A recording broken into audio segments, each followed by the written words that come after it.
President Donald Trump is hosting Jordan's King Abdullah II at the White House on Tuesday as he escalates pressure on the Arab nation to take in refugees from Gaza, perhaps permanently, as part of his audacious plan to remake the Middle East. According to Assosicted Press, Trump also has proposed the U.S. take control of Gaza and turn it into the Riviera of the Middle East, with Palestinians in the war-torn territory pushed into neighboring nations with no right of return.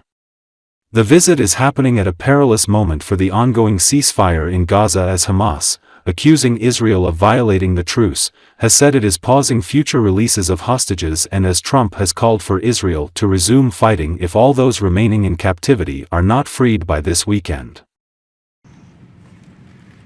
Thank you very much. It's an honor to have King Abdullah with us. He's been a friend of mine for a long time, actually, long before even my first term. And we've had a great relationship. He's a great gentleman, a great leader, and does a fantastic job in his country.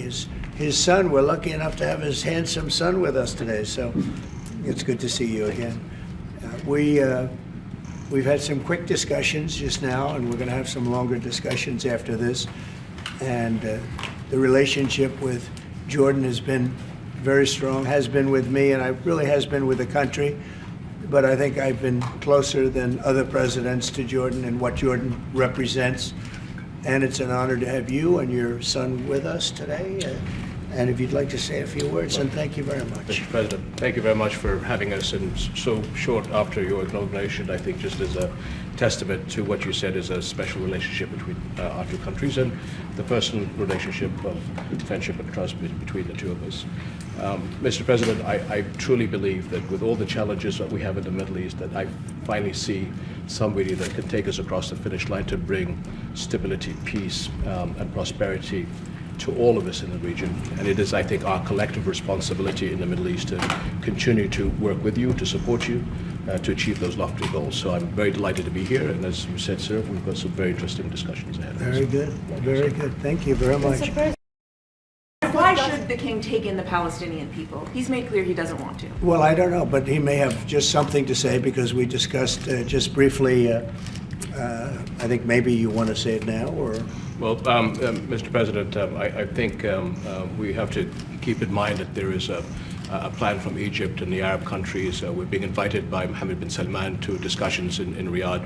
I think the point is how do we make this work in a way that is good for everybody? Right. And obviously, we have to look at the best interests of the United States, of the people in the region, especially to my people of Jordan.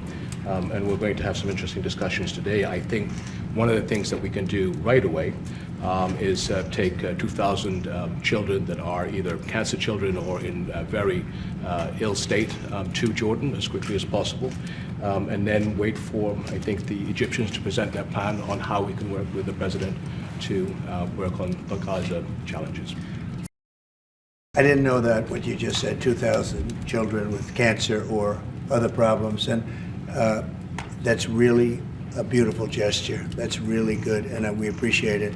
And we'll be working on the rest with Egypt. I think you're going to see some great progress. I think with Jordan, you're going to see some great progress. Three of us, and we'll have some others helping, and we're going to have some others at a very high level helping, and the whole thing will come. It's not a complex thing to do.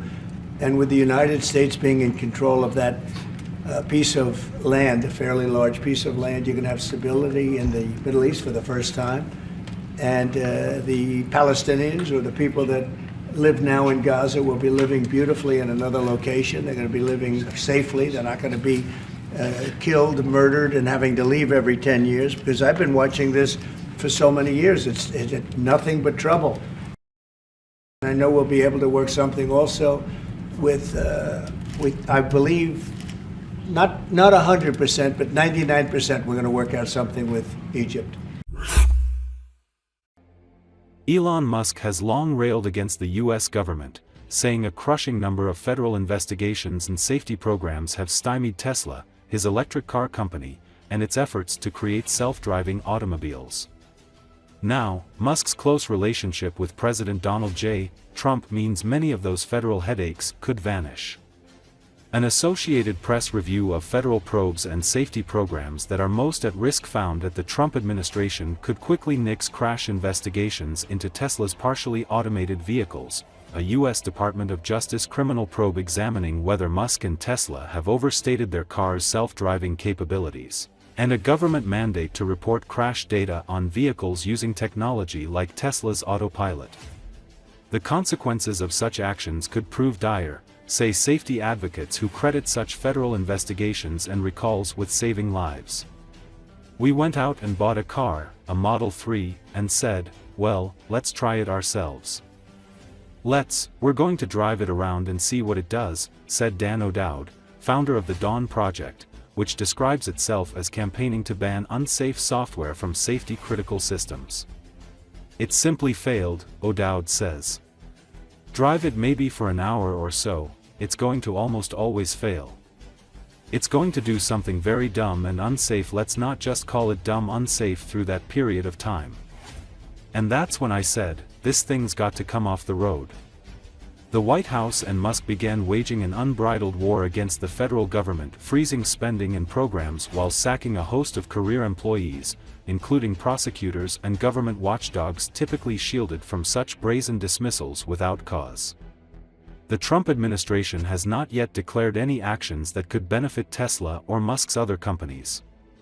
However, snuffing out federal investigations or jettisoning safety initiatives would be a much easier task than their audacious assault on regulators and the bureaucracy.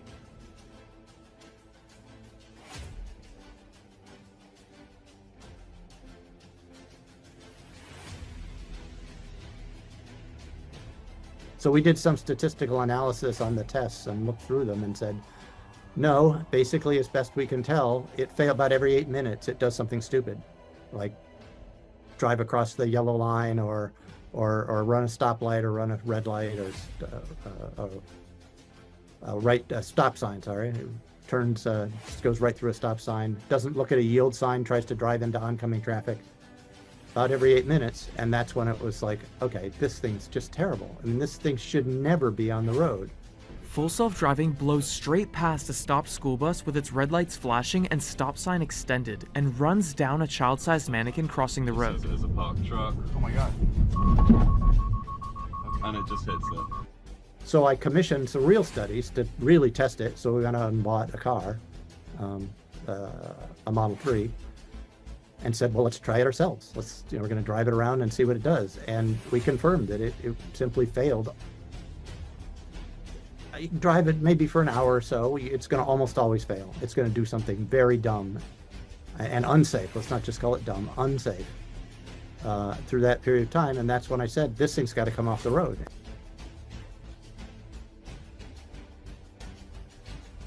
They're basically saying, yep, we're getting sued. We lose $1 million here, $1 million there. We got $1 trillion off this product. They're valuing full self-driving at $1 trillion.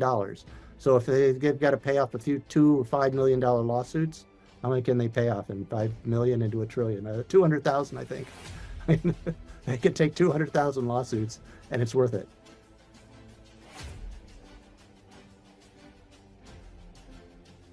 Where is he? Come on up here, Elon. He created the first major American car company in generations and his rocket company.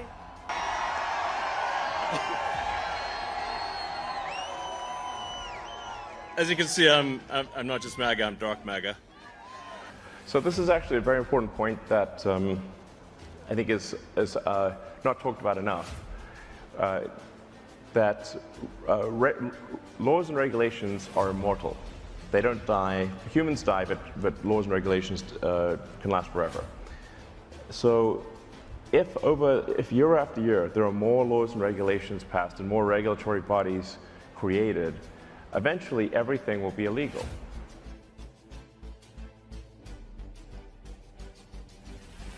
Now, historically, what has cleared away the cobwebs of regulation has been war. Now, we'd prefer not to have a war. So in order to have civilization function without war, you have to actively eliminate laws and regulations. So you have to have basically a garbage collection process for rules and regulations